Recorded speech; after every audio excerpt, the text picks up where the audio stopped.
anak didiknya. Selamat malam. Pernyataan dari laporan tadi membuat saya miris, merinding. Rasanya kita perlu melihat ulang diri kita sendiri. Apakah kita sudah melihat lingkungan kita sudah benar, apakah keluarga kita sudah benar. Tetapi dimensi dari sikap dan perilaku yang terjadi pada video mesum yang dilakukan oleh anak-anak SMP, menurut saya sangat luas. Apakah ini mungkin saja sebuah tindakan kriminal? Apakah ini memang remaja yang ingin tahu? Ataukah ini kesalahan pengajar? Begitu banyak dimensinya. Kita akan perbincangan ini bersama dengan narasumber yang ada di studio. Ada Pak Aris Mardika Sirait, Ketua Komnas Perlindungan Anak. Selamat malam. Ada Mbak Tara, psikolog. Terima kasih bersama kami. Ada Kang Acep, tentu saja yang sering bersama kita dan setiap malam hari Kamis malam di Gestur sebagai pakar semiotika. Sebelum kita berbincang dengan para narasumber ini, kami ajak Anda untuk mendengarkan pernyataan dari pihak keluarga anak wanita yang disebut-sebut sebagai pelaku dalam video mesum itu. Jangan lupa, ada 2, laki-laki dan perempuan, tapi juga ada sekeliling mereka itu ada minimal ada 3, 4, 6 orang bahkan, anak-anak yang menonton dan katanya memaksa mereka berdua melakukan tindakan mesum itu. Kita dengarkan pernyataan dari orang tua sang wanita.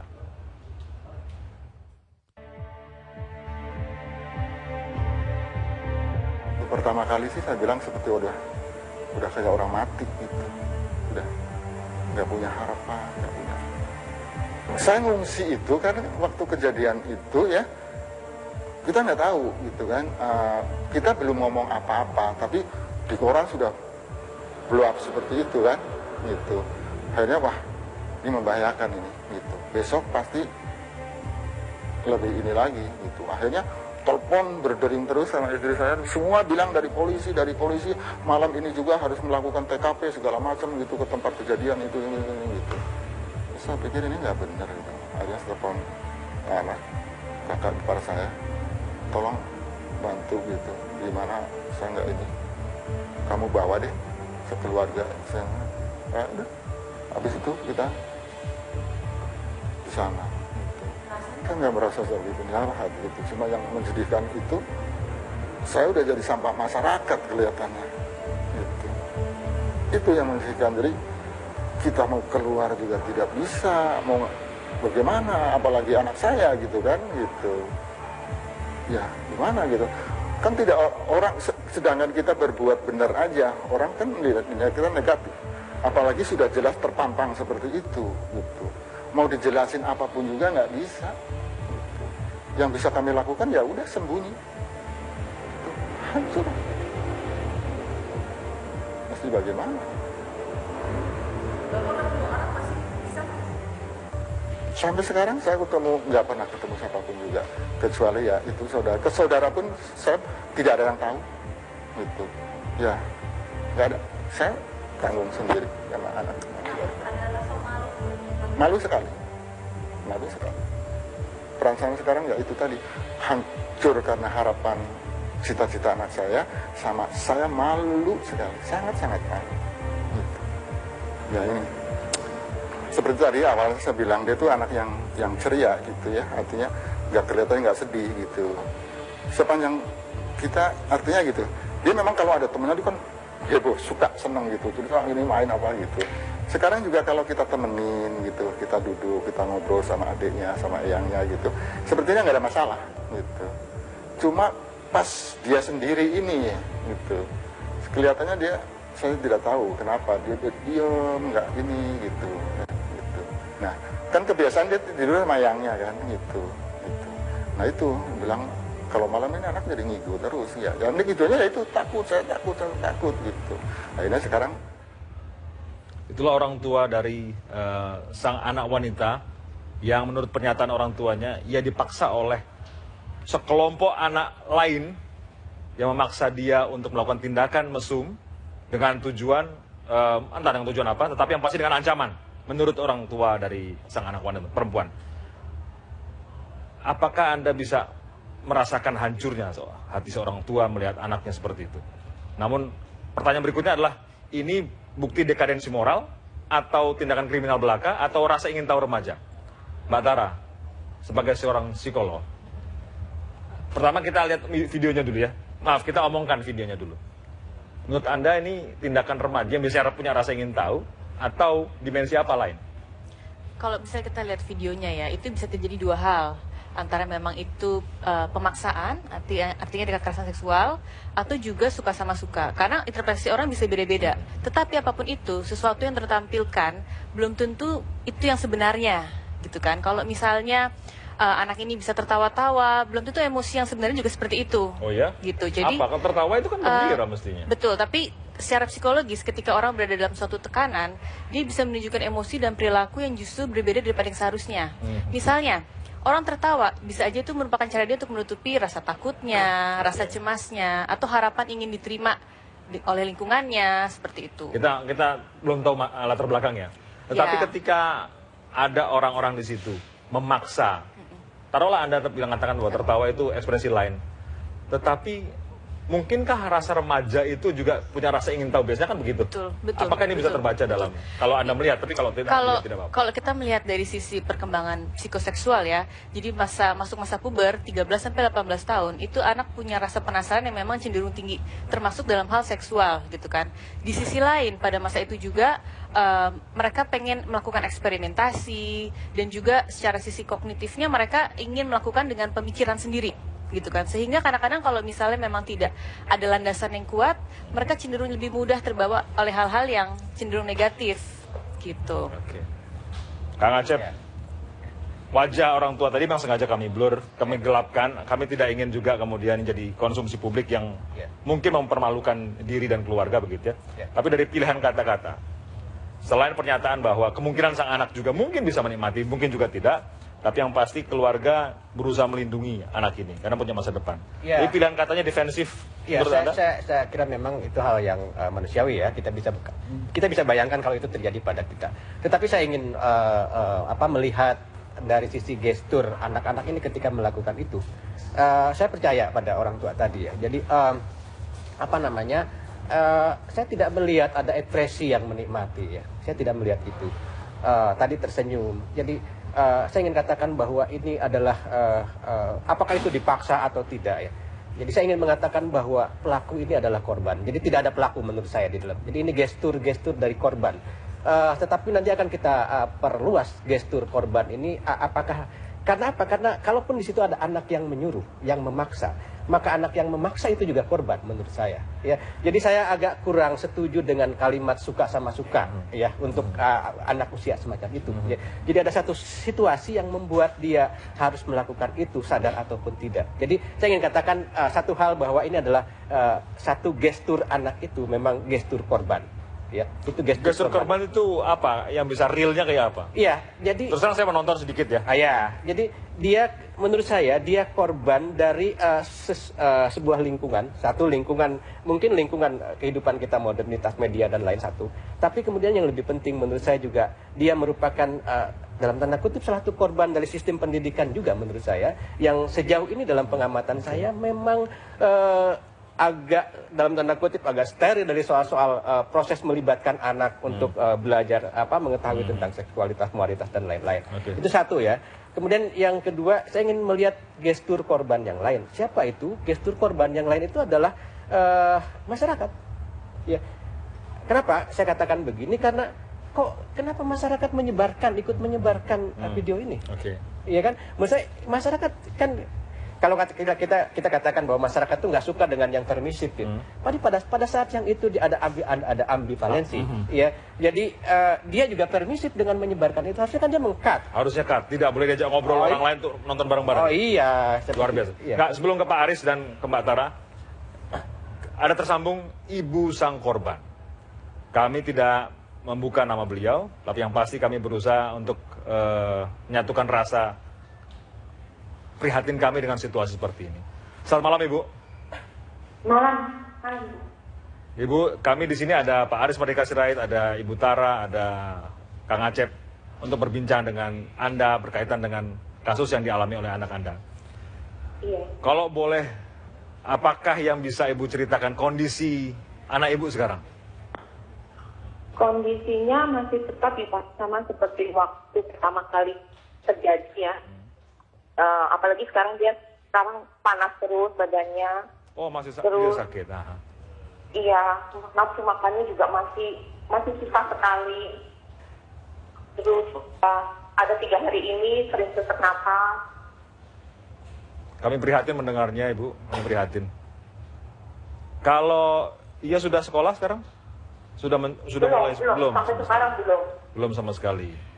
Lalu apakah ada rencana untuk pendidikannya seperti apa? Ibu punya rencana nggak dengan keluarga, dengan suami untuk anak Ibu? Saya pokoknya kepengennya anak saya tetap sekolah. Ya, Tapi setuju. kan Bu. tidak mungkin anak saya datang ke sekolah yang lama. Suatu hal yang nggak mungkin. Gitu.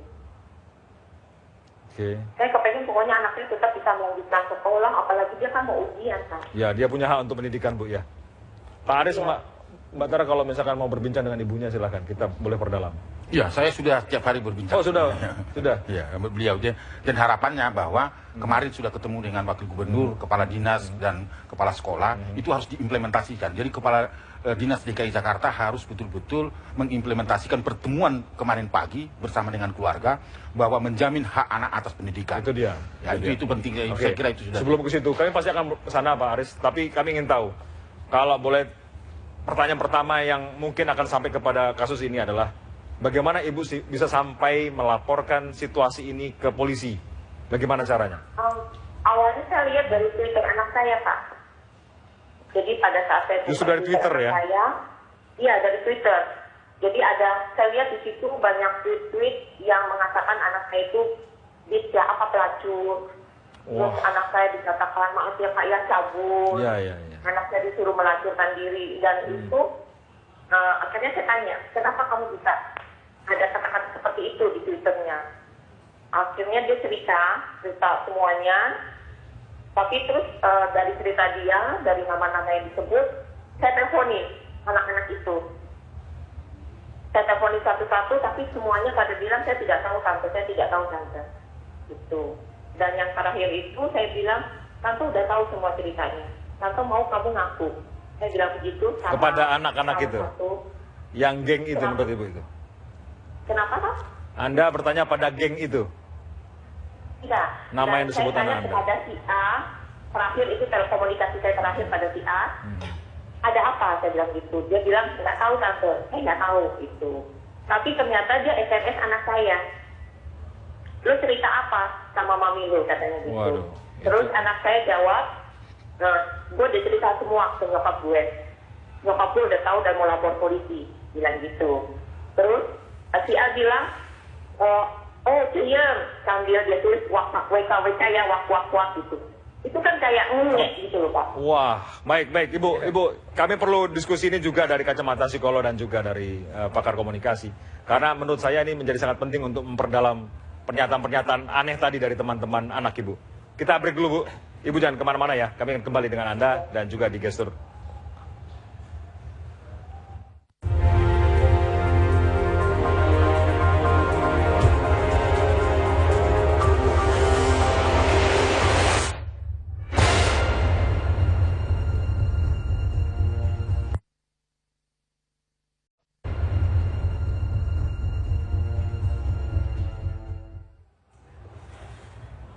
Kembali ke Gestur.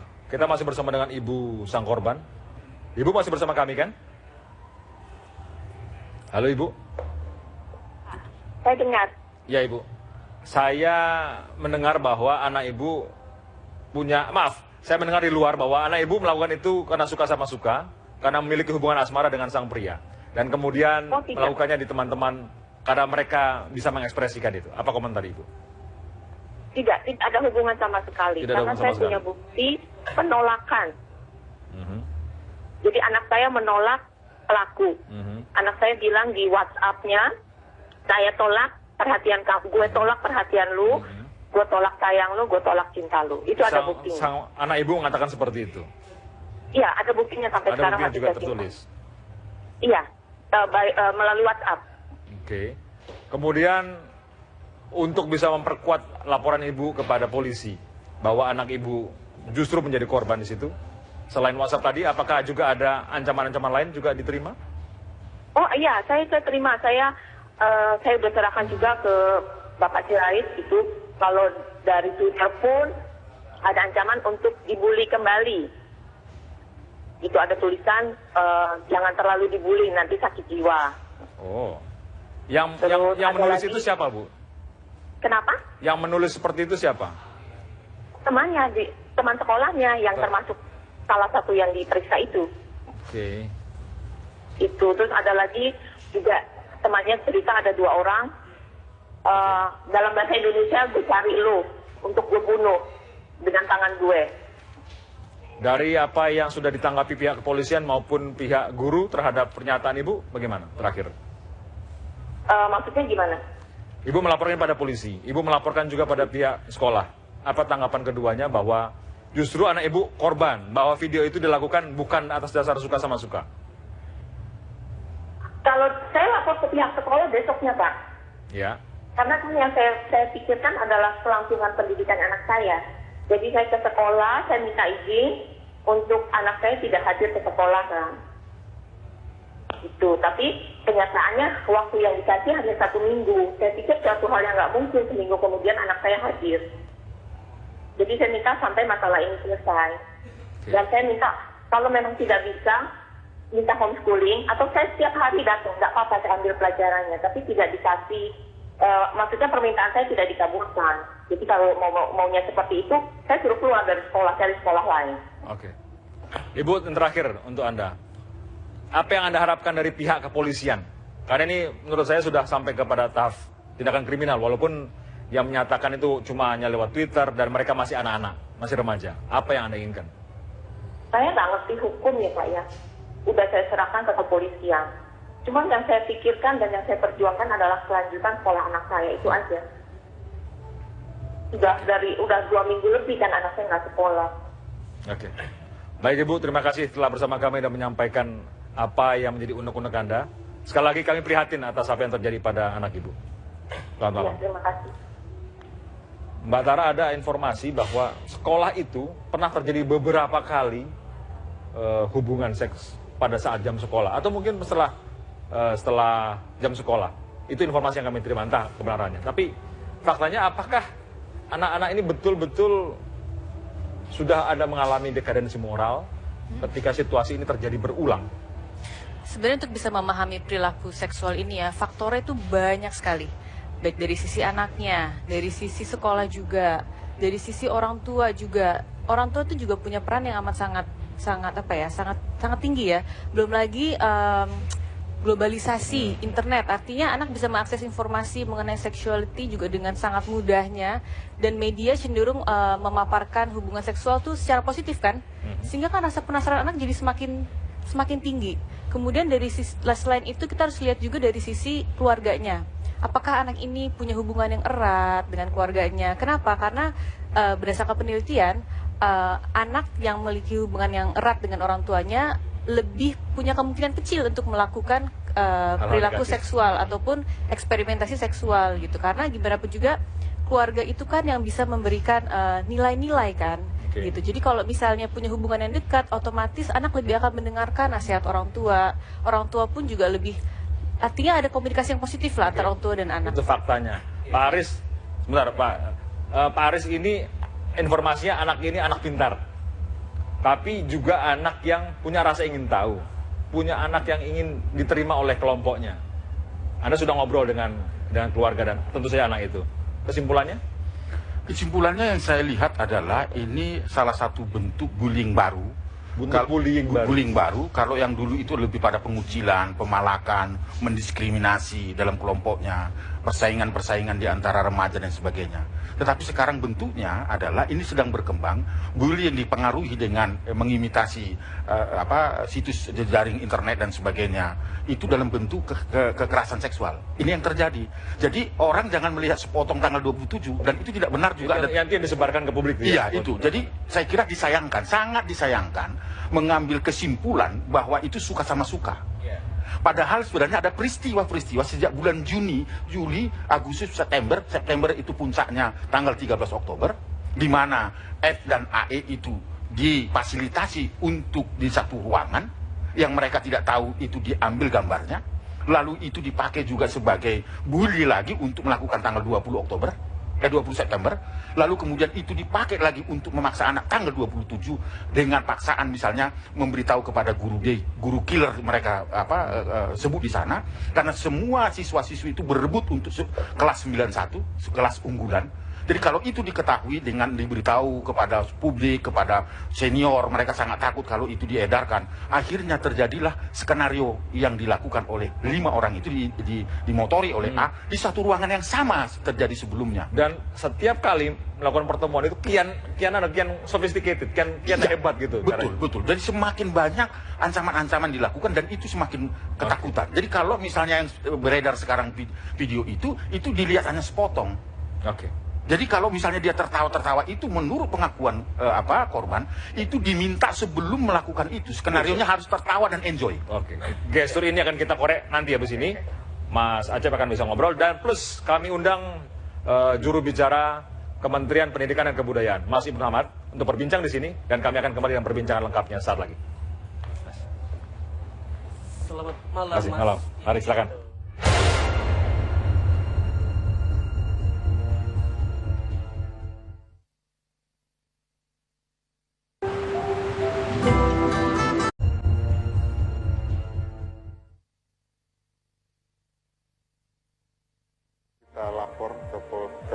Sebelum kita lapor ke polisi gitu kan, pihak sekolah sudah bukannya simpati sama kita gitu, artinya juga dia membalikan faktanya gitu. Istilahnya ini kejadian suka sama suka gitu, artinya kan mereka memang lepas tangan, tidak mau bertanggung jawab gitu. Nah, kalau dibilang kita orang tua yang tidak bertanggung jawab gitu kan, kita bisa menunjukkan anak kita berprestasi di situ gitu, dan waktu kejadian itu ada di sekolah, itu tanggung jawab siapa? Tapi mana sekolah telepon ke istri, ke kami, nanyain bagaimana keadaannya, nah itu enggak.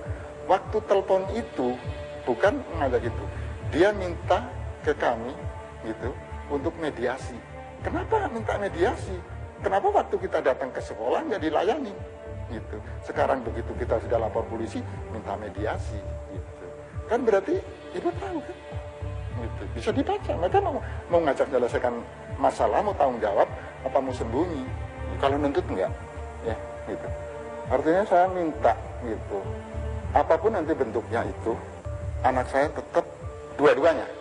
Anak saya mungkin bisa tetap masuk sekolah ya di tempat yang lain gitu, tapi anak saya mau anak saya dapat fasilitas pendidikan tanpa dia harus kelihatan publik. Saya nggak tahu bentuknya seperti apa, gitu. Dan Jakarta sekarang bukan tempat yang aman buat saya. Gitu. Pernyataan dari sang ayah untuk meminta dukungan bagi anaknya. Kang Acep, sebelum ke Mas Ibnu. Ya, kalau kita perhatikan apa yang terjadi antara orang tua dan sekolah, ini kan seolah-olah bahwa apa yang terjadi di sekolah itu terpisah dengan apa yang terjadi di keluarga dan sebaliknya. Ini yang saya katakan tadi bahwa ini bagian dari sistem pendidikan kita yang menurut saya belum melibatkan semua pihak di dalam pendidikan itu. Sekolah itu seolah-olah satu lembaga yang terpisah dari masyarakatnya. Mestinya kan menurut saya antara orang tua dan kemudian sekolah dan lain ini kan menghadapi ini bersama. Sekolah sebagai institusi atau sekolah orangnya? Saya kira institusi dan juga orangnya. Sebagai institusi dia juga harus punya hubungan dengan masyarakatnya. Maksudnya masyarakat itu harus memiliki juga sekolah itu gitu loh. Ini kan tidak terjadi karena saya melihat tidak ada sistem yang dikembangkan untuk mendudukan sekolah itu di dalam konteks masyarakat. Itu satu. Tapi saya ingin menyambung tadi dengan hal yang gestur ya. Satu hal yang saya sayangkan adalah nanti Mas Ibnu akan berbicara kenapa ini terjadi. Saya menyayangkan sikap pemerintah ya yang tidak melihat ini sebagai sesuatu yang luar biasa. Padahal menurut saya ini sangat-sangat luar biasa. Kalau kita bandingkan dengan peristiwa Akil Mohtar ya, dia kalau terbukti bersalah, dia 20 tahun di penjara, dia mati di penjara, selesai. Ini masa depan loh. Masa depan. Menurut saya mungkin hubungan kepentingan saya ke Padang atau apa, Pak Menteri mungkin bisa menyisihkan itu dulu. Ini sangat menurut saya luar biasa. Mungkin ada komentar. Ya, memang dari peristiwa ini banyak gestur ya. Salah satu gestur yang mungkin sudah dilupakan oleh kita semua, terutama para pengelola sekolah, ada satu Mas Indi, yaitu adalah sebetulnya sekolah itu diberi kewenangan apa yang disebut dengan manajemen berbasis sekolah. Jadi kalau ada kritik misalnya kok tidak partisipatif, peraturannya, fasilitasnya sudah diberikan itu. Jadi sesuai dengan peraturan yang ada, itu sekolah itu diberikan kesempatan yang seluas-luasnya untuk mengelola sendiri. Mas Yoko menyalahkan dari manajemen sekolah? Tidak, maksud saya bukan menyalahkan. Iya. Ini harus menjadi gestur semua sekolah menghidupkan kembali kesadaran tentang manajemen berbasis sekolah, karena di sana diamanatkan. Kalau berkaitan dengan akademik, itu melibatkan Dewan Pendidikan. Kalau itu berkaitan dengan non akademik, melibatkan komite sekolah, perwakilan siswa, kemudian orang tua dan masyarakat sekitar. Jadi harapan Kang Acep tadi supaya masyarakat dilibatkan itu sudah diwadahi. Sebetulnya sudah ada. Jadi ini harus menjadi pelajaran kalau menjadi ini suatu keharusan atau bencana nasional begitu ya sebut. Ya itu ini pelajaran. Jangan sampai lupa gitu bahwa sekolah ini punya kewenangan untuk memanage sekolah. Jadi rupanya kepala sekolahnya nggak berani kali ya. Menambahkan ya bahwa pemerintah itu selalu melihat aturan, peraturan yang lain dibuat itu sebagai sebuah keputusan politik. Apa yang saya maksud dengan keputusan politik itu begini, ini ada banyak sampah nih, ya udah gua buatkan tong sampah, selesai. Tidak ada pendampingan gitu. Yang menurut saya harus ada mendevelop itu memang harus ada sistem yang fungsi pendampingan itu oleh pengawas. Jadi di sekolah itu ada kepala sekolah, dia guru, sekolah manager, ada guru sebagai pendidik, artinya memberi pelajaran dari pengetahuan sampai karakter, dan ada pengawas. Di atas pengawas ada dinas pendidikan. Dinas pendidikan. Iya, jadi oleh karena itu. Jadi jangan apa-apa kementerian, jangan apa-apa kementerian. Tidak menghindar juga. Jadi tapi memberikan proporsi seperti Pak Menteri ketika ditanya wartawan, tunggu dulu, kan ada gubernurnya. Iya. Makanya Pak Jokowi juga sudah merespon. Ada wakil gubernurnya, Pak Ahok sudah memberi respon. Ada kepala dinasnya sudah memberi respon. Bisa diterima jawaban itu? Semua sudah memberi respon ini. Saya kira ini kasus ini harus menjadi refleksi bersama ya. Ini bukan soal dihukum atau tidak dihukum, tapi ini digunakan momentum terhadap satu kebobrokan manajemen sekolah. Karena manajemen sekolah itu bagian dari salah satu bagiannya adalah fungsi pengawasan. Kok yang digebukin sekolah melulu? Jangan-jangan anaknya sendiri yang punya masalah? Karena Undang-Undang Perlindungan Anak menyatakan pasal 54 bahwa lingkungan sekolah wajib hukumnya menjadi zona anti kekerasan termasuk kekerasan seksual dan fisik, baik dilakukan peserta didik, guru maupun lingkungan sekolah. Itu artinya manajemennya adalah bagaimana fungsi pengawasan itu ketat. Artinya apa? Murid harus bersih semua sebelum ditutup sekolah, guru-gurunya nggak boleh pulang. Itu satu persyaratan sekolah unggulan. Nah, apa yang terjadi tidak terjadi. Pada hari Jumat, anak-anak disuruh sholat Jumat, yang lainnya piket dan sebagainya, itu tidak ada kontrol gitu loh. Dan itu terjadi berulang-ulang. Sholat Jumat, mungkin beristirahat. Buktinya apa yang terjadi itu tidak ada pengawasan yang ketat di situ. Gitu loh. Jadi fungsi pengawasan itu menurut saya ini kejadian kebobrokan manajemen itu. Oleh karena itu menurut saya ini bukan soal dihukum atau tidak dihukum, tapi bagaimana ini momentum kita untuk menggunakan itu, refleksi kita sebagai orang dewasa. Kenapa anak punya perilaku seperti itu? Ya, itu penting gitu loh. Jadi bukan ini suka sama suka lalu dihukum, lalu kriminal.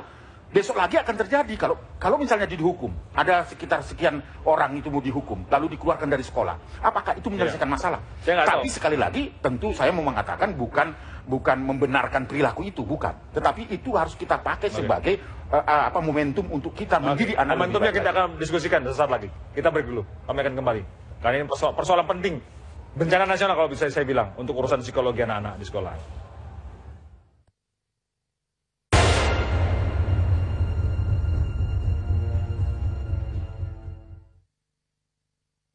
Spare Part Aspira, juara 1, merek asli Indonesia.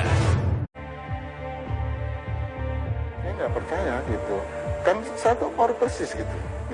Dari mulai bayi sampai besar segitu, kegiatan dia saya tahu, segala macam saya tahu. Saya nggak yakin gitu.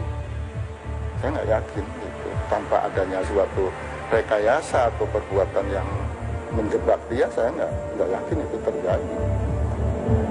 Makanya ya, saat runtut ke belakang itu memang keluar dia minta keluar sekolah, minta ini kan itu tahapannya seperti itu. Memang dia ada tekanan, tapi saya nggak nyangka kalau sampai mereka berbuat senakal itu. Saya nggak ini. Jadi saya nggak percaya sampai sekarang juga. Dan anak saya berkali-kali saya udah tanya sampai psikiater sampai ini, dia tanya semua jawabannya selalu sama, konsisten seperti itu. Kalau cerita anak saya ya itu tanggal 19 dia tuh nggak sadar gitu, karena dia pikir di situ kan banyak temennya gitu. Terus dia juga merasa saya yang dijahatin sama tuh anak gitu. Terus bagaimana dia bisa buat film, kan di situ nggak ada orang gitu. Terus besoknya, beberapa hari kemudian, anak orang, gue tahu loh sama si ini ngapain di atas gitu. Emang aku ngapain gitu kan. Semakin tanda tanya kan anak saya gitu. Semakin peraturan, ya akhirnya ribut katanya sama itu. Nah kenapa bisa jadi orang begini gitu kan. Gara-gara lu gitu kan. Nah, saat ributlah itu gitu. Si komplotannya itu nyamperin dia katanya seperti itu. Terus anak saya, gue udah tahu apa yang lo lakuin sama dia gitu. Lo sekarang ikut aja kemauan gue. Lo kalau nggak mau, gue kasih sama Bu Dewi. Nah, takut sekali kan dia gitu. Yang dia kejar itu prestasinya. Terus tahu tuh apa yang dia usahakan hancur yang zaman itu, akhirnya dia ngikutin kemauan dia gitu. Iya, istilah dia live show. Tapi pada kejadian yang ketiga itu memang dia sudah nolak gitu. Saya nggak mau lagi. Kalau lo terus begini, gue bilang sama ibu gue. Gitu. Bener. Hari itu dia berani menolak. Besoknya video itu beredar. Saya juga nggak tahu kenapa sampai dia harusnya dengan ketakutan itu kan dia bisa cerita sama ibunya kan. Gitu. Tapi nggak bisa. Gitu. Ya mungkin dia sangat ketakutan sekali sampai cerita sama yang sehari-hari dia pulang cerita itu, dia nggak bisa sampaikan itu. Itu keluhan sang ayah berkaitan dengan anak yang merasa tertekan. Pak Aris kembali mengatakan perlu manajemen sekolah yang lebih baik. Demikian juga tadi yang disampaikan oleh Kang Ajat. Mas Ibnu, Iya. apa jawaban Anda? Jadi memang sekolah yang baik itu kalau kepala sekolahnya juga unggulan. Jadi jangan lupa itu. Di negara-negara yang sudah maju, sekolahnya itu karena kepala sekolahnya yang diberi tugasnya itu memang menentukan. Jadi manajemen bagus. Manajemen bagus di situ, iya. Jadi ini pelajaran kita berharga untuk mengingatkan kembali bahwa otonomi sekolah itu sudah diberikan oleh undang-undang, oleh peraturan melalui manajemen berbasis sekolah yang melibatkan juga dalamnya orang tua, komite sekolah, kemudian dewan pendidikan. Anda mencatat ada gestur-gestur yang lain yang ingin Anda sampaikan. Saya kira ada satu gestur lain, yaitu dalam kasus ini soal masalah yang belum selesai secara nasional, Mas ini, yaitu soal unggah dan unduh. Upload dan download. Kan kalau kita pikir unggah dan unduh itu tidak berjalan dengan sendirinya, ada mesin yang berjalan dan ada yang mengendalikannya. Siapa itu? Perusahaan-perusahaan.com. Sekarang bisakah pemerintah yang berwenang untuk yang mengatur unggah dan unduh itu bersepakat bahwa Anda berusaha di tanah air kami di Indonesia, ada undang-undang anti pornografi, ada undang pendidikan, ada undang perlindungan anak. Saudara bersedia nggak menolak yang sifatnya pornografi dan pornoaksi, baik yang mengunggah maupun mengunduh dengan sistem? Anda mengunggah Selalu ada alasannya gini, Bang Indi. Nanti kalau dilarang satu situs, ribuan situs lain akan muncul. Kok ngalah pada teknologi buatan para ahli juga? Kenapa tidak punya ahli? Lebih dari itu. Anda mengarahkan laras senapan ke orang lain nih? Tidak, sebab siapapun bisa merekam dirinya atau pasangannya, tapi kalau begitu mau mengunggah tidak ada fasilitas, ditolak, ya untuk dirinya aja. Tapi ini kan kesempatan merekamnya ada, mengunggahnya juga, mengunggahnya juga luas, mengunduhnya juga luas. Padahal Mas Indi. Tapi saya kira di balik semua itu, di luar semua itu adalah moralitas ya. Dan moralitas itu adalah persoalan pendidikan. Saya ingin mengatakan tadi soal sekolah unggulan atau kepala sekolah unggulan. Menurut saya munculnya sekolah unggulan, munculnya kepala sekolah unggulan itu juga problem di dalam pendidikan. Mestinya semua sekolah unggulan dong. Mestinya jadi gini, semua, ya saya kira dari ini soal ya. undah-unduh ini gini, Iya, maksud saya. iya. Jadi kita belajar dari ini kebijakan publik itu masalahnya Iya. begini. Kebijakan publik itu definisinya ada orang yang mengambil keputusan, lalu publik yang melakukan. Begitu, itu namanya kebijakan publik, ya kan begitu. Nah, soal unggah dan ungguh ini, kalau kita berani tegas seperti Cina, di India, di Malaysia, di tetangga, karena memang sudah begitu rupa ininya, peraturannya tegak, kita kesulitan nih untuk mengunduh atau melihat situs. Berarti koordinasi dengan Kominfo menurut Anda sangat penting di sini. Karena gini Mas ini, saya pernah membaca ada peraturan Satgas ya, ada Satgas anti pornografi loh di tanah air kita ini, ditandatangani oleh Bapak Presiden itu. Ada Satgasnya 2 Maret 2012 melalui Perpres nomor 25 tahun 2012. Nah ini melibatkan banyak kementerian. Dan Saya makanya khawatir muncul angka kalau seperti ini. cara penyelesaiannya begini, kita mengulang apa yang terus kita lakukan, yaitu memangkas di pucuk gitu, nggak akarnya. Nah, persoalannya kan seperti yang saya katakan tadi, ini persoalan pendidikan gitu loh. Kalau Maksudnya kalau oke lah, itu memang kita bisa jalankan. Artinya kan tidak hanya di soal pendidikan aja, di seluruh departemen dan lain-lain kan dalam kehidupan keseluruhan. Nah, tetapi menurut saya kalau kemudian teknologinya yang kita salahkan atau apa ya, jadi ini memangkas bagian atas gitu loh. Ada gestur lain kalau gitu saya ingin tambahkan Mas Indi. Masih ada kesempatan ya? Ya, silakan. Gestur lain adalah tidak konsisten kita menegakkan anti pornografi. Para tokoh-tokoh, apakah itu artis atau para pihak yang pernah terlibat Dalam konteks apa ini? ya itu pornografi, Mas, di kadang-kadang disambut, diberikan tempat di media, di koran, di majalah, di radio, di TV, tampil di mana-mana. Padahal itu orang tahu itu pornografi dia masih diberi kesempatan. Nah, jadi jangan-jangan itu menjadi idola juga, tidak mendidik juga. Lalu nanti masih dibilang mau mengalihkan salahnya media, bukan. Kalau kita konsisten, kalau kita konsisten, dan kita harus catat bahwa ini satu jenis persoalan dalam pendidikan. Karena ada hal lain juga, misalnya tawuran pelajar dan lain-lain. Ini kan satu benang kusut yang saling berhubungan. Gitu. Menurut saya kita harus sampai sebentar lagi kita akan sampai segmen terakhir. Ini menjadi catatan buat kita semua. Mungkin tidak akan sampai solusi ya, tapi paling tidak menjadi catatan. Tapi saya ingin dengarkan nanti Mbak Tara, karena melihat kembali ini anak-anak, bully seperti apa, termasuk juga gambarannya pemerintah mau apa dengan berikutnya. Di segmen berikutnya, di segmen terakhir, di gestur.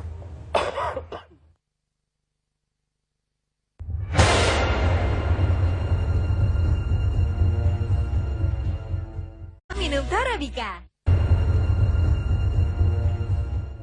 Yes. Saya ingin dengarkan Mbak Tara. Ini menurut saya ini panjang nih, urusan psikologi, urusan manajemen, urusan kriminal, jangan-jangan. Saya setuju, ini masalah yang sangat penting dan panjang.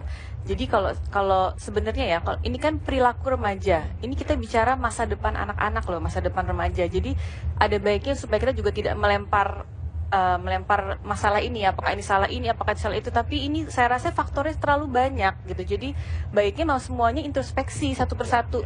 Baik itu pendidikan, baik itu sistem unduh, baik itu orang tua. Karena ketika anak ataupun siapapun lah yang melakukan perilaku menyimpang, itu pasti dorongannya banyak.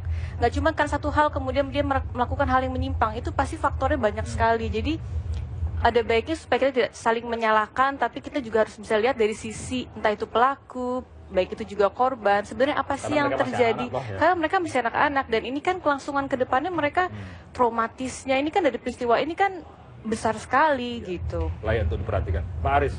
Ya, saya kira sekali lagi menurut saya pemidanaan itu adalah bukan solusi yang terbaik untuk konteks anak-anak. Tetapi bagaimana sekarang menggunakan momentum ini untuk menjaga dan melindungi anak-anak supaya tidak, khususnya para remaja, berperilaku seperti itu. Komnas Perlindungan Anak tentunya tidak bersepakat dengan perilaku yang sedang menjadi topik ini. Tapi bagaimana kita gunakan ini momentum, termasuk introspeksi terhadap manajemen sekolah, manajemen rumah tangga juga, orang tua, ya, di mana ketahanan keluarga sudah mulai, norma-norma juga sudah mulai hancur dan sebagainya. Tetapi juga pemimpin-pemimpin termasuk pemerintah juga, gitu loh. Itu tidak boleh. Jadi tidak bisa berdiri sendiri hanya disalahkan dengan anak itu. Tadi ibunya mengatakan anaknya dalam keadaan depresi berat, gitu. Kalau itu misalnya dia perhadapkan dengan bahwa ini adalah pelaku misalnya, terus kemudian dihukum, katakanlah, terus kemudian yang mengunduh dan mengunggah itu kena undang-undang ITE, lalu kemudian kena 4 tahun penjara, kemudian tidak lagi sekolah, apakah itu solusi? Karena pengalaman kami itu beberapa kasus sebelumnya sudah terjadi, dihukum tetapi terjadi juga di SMP 4. Menurut saya sekali lagi, mari kita gunakan ini momentum, jangan hanya sekedar mempersalahkan, tapi tanggung jawab kita sebagai orang orang dewasa maksud saya, untuk melindungi anak-anak itu. Ya, saya ingin menutup begini. Tadi di awal saya katakan bahwa tidak ada pelaku di dalam peristiwa ini, semua korban. Jadi artinya semua harus diselamatkan. Nah, kalau kita bicara semua harus diselamatkan, maka titik pentingnya menurut saya yang harus diselamatkan itu adalah pendidikan. Itu dia. Kalau kita bicara aturan dan lain-lain, saya terlalu sering mendengarkan hal-hal yang ideal seperti yang disampaikan oleh Mas Ibnu tadi. Tetapi at least di dalam masyarakat ini selalu terjadi seperti. Artinya apa? Ada sesuatu yang tidak beres di dalam sistem pendidikan kita. Saya kira begitu. Mas Ibnu terakhir. Kalau tidak beres, mari kita bereskan. Iya. Salah satunya kita tegakkan kembali manajemen berbasis sekolah. Kalau Mas Acep menuntut keluar dari kungkungan, walaupun Mas Acep mungkin tidak setuju dengan saya, kurikulum 2013 itu tujuan keluar dari sistem yang karena katanya kurikulum sekarang terlalu hafalan lah, terlalu ini. Kurikulum 2017 menekankan pada aspek Tapi sekali lagi untuk korban ada perhatian khusus tentunya dari pihak pemerintah. Korban sudah diperhatikan oleh kepala dinas, jalur juga tetap banyak, mulai dari pindah sekolah, homeschooling, bisa jalur non formal, paket B berarti tersedia. Saya berharap bahwa konsisten terhadap keputusan rapat yang dilakukan kemarin pagi bersama dengan Pak Wagub, Pak Ahok, keluarga dan kepala sekolah itu harus diimplementasikan. Jangan tunggu-tunggu lagi. Gitu. Hak anak atas pendidikan adalah merupakan hak asasi. Kita kembali prihatin, tapi mudah-mudahan menjadi lebih baik pelajaran buat kita selanjutnya. Terima kasih bersama kami di Gestur. Jangan lupakan apa kabar malam, sesaat lagi. Selamat malam.